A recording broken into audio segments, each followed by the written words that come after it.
makapal, ito na isa na itong si Bato. Sa totoo lang nagdadakdak na naman ng kalbo. Sabi niya rito kanina, pakinggan niyo. Naawa ako sa kanya. Naawa? Naawa ka kay General Torre?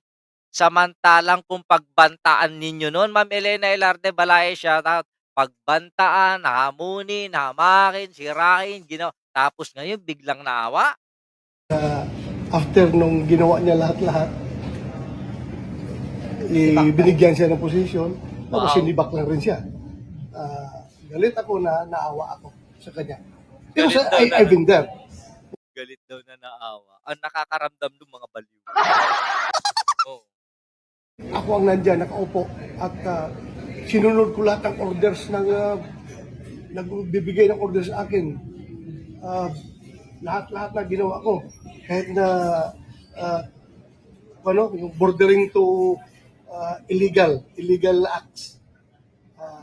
Illegal acts. Alin yung illegal na ginawa ni Torres? Yung pag-aresto sa mga may kaso? Sa mga may warrant of arrest? Ano ang mas illegal? Yung ginawa ni Bato na pagpatay ng warrant ng mga walang warrant. Yung pagpasok sa mga bahay ng walang warrant.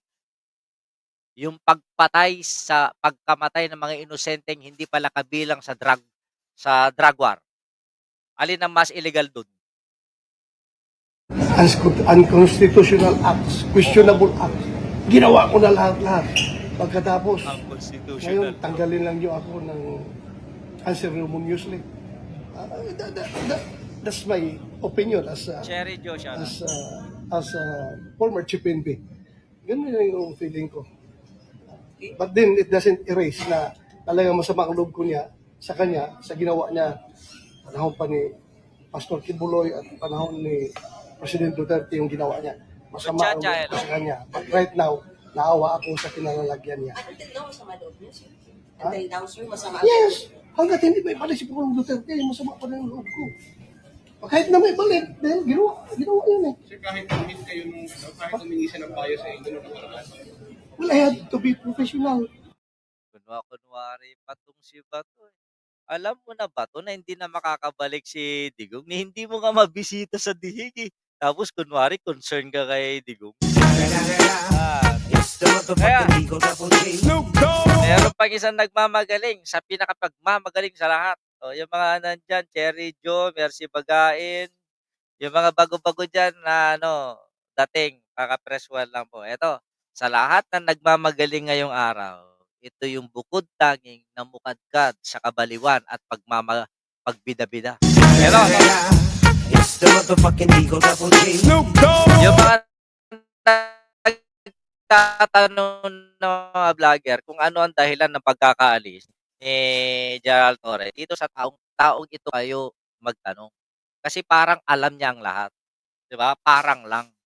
Nagbibida-bida. Maria Teresa Dayaw, shoutout. Elena Ilarte, concern si Bato, pero tuwang-tuwa yung mga yan, kunwari pa lang. Eto.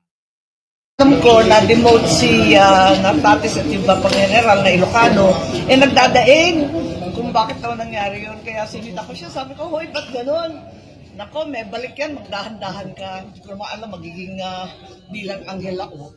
At nagpapaumanhin ako, wala akong alam. Ang alam ko lang, ang balita ko, doon sa mga appointment ng mga RD at iba pa, talagang hindi sila nakipagkonsulta kay Secretary John Vic. Hindi naman tama yun. Siyempre, may boss tayong lahat. Boss na si John Vic. At ikalawa, masyadong maingay at maugong na nagmamalaki yung ibang classmate niya na tatakbong presidente o vice-presidente sa 2028. At nakita na nakapaskel yung kanilang mukha at sabi pa nga ng iba, bakit? Kung gusto tumakbo ni Gerald Torre na presidente, bawal? Dapat mga Duterte lang? Walang karapatan si Gerald Torre pag gustong tumakbo bilang presidente? Hindi sa kinakampihan ko si Torre, but the way yung pagsabi ni Duterte, ni Amy Marcos, pangangampanya, anong ginagawa ng mga Duterte? Noon pa nangangampanya yan. Hindi bawal? Bugo. Group din no? Laila Oliperne, shoutout. hindi lang pala politiko ang EPAL. Kaya parang inaabangan na rin ng siguro. Ang gusto kasi ni Amy, sila lang ang umeepal. Mga Duterte, siya, 'di ba? 'Pag iba ang umepal, bawal, 'di ba? mga ng ibang tao dahil na may nadidinig na pang-aabuso. So ma'am, namumuliti ka na rin siya. Ano ba ang dapat gawin kung may naririnig na pang-aabuso, 'di ba dapat bine-verify at pinapanagot 'yan, kinakasuhan. Sa mga sinasabi nilang pang-aabuso during the time of Nicolas Torre, wala namang kaso, ah. Yung pang-aabuso yung nahuli yung si Digong, yung nakulong si Kibuloy, yun ang pang-aabuso. Yung pagkahuli kay Tebes, yun ang pang-aabuso para sa kanila. Yung pagkakaso kay Harry Roque, yun ang definition ng pang-aabuso sa kanila. Come on. 'Di ba? Sabi dito ni Cherry Jo Pasyor, pa-shoutout po sa mga taga Kabarwan, Nagilian, nakabaryo ko, lalo na po sa masipag kong kapitan na si Barangay Captain Boyet Dakanay. Apaw, gadumot ti parientes mo to yan, Apo Boyet. Ah, May parang yun yung sense nung ibang kapulisan. May naririnig lang ako. Yun ang dahilan, you think, ma'am? Hindi ko alam kung ano. so ibig sabihin, yun ang nese-sense ng ibang kapulisan. So ibig sabihin ni Amy Marcos, nagdesisyon ng kanyang kapatid dahil lang sa sense. Kinang-ina talaga. Grabe. Okay? So, maraming umeepal dun sa pagkakasibak ni General Torre. Pero kahit na anong sabihin nila, ang presidente pa rin, ang pangulo pa rin, ang bukod tanging makapagpaliwanag. At ang pangulo pa rin, ang bukod tanging may rason at gumawa ng tulad nung ginawa niya kanina. O eto, larga na tayo.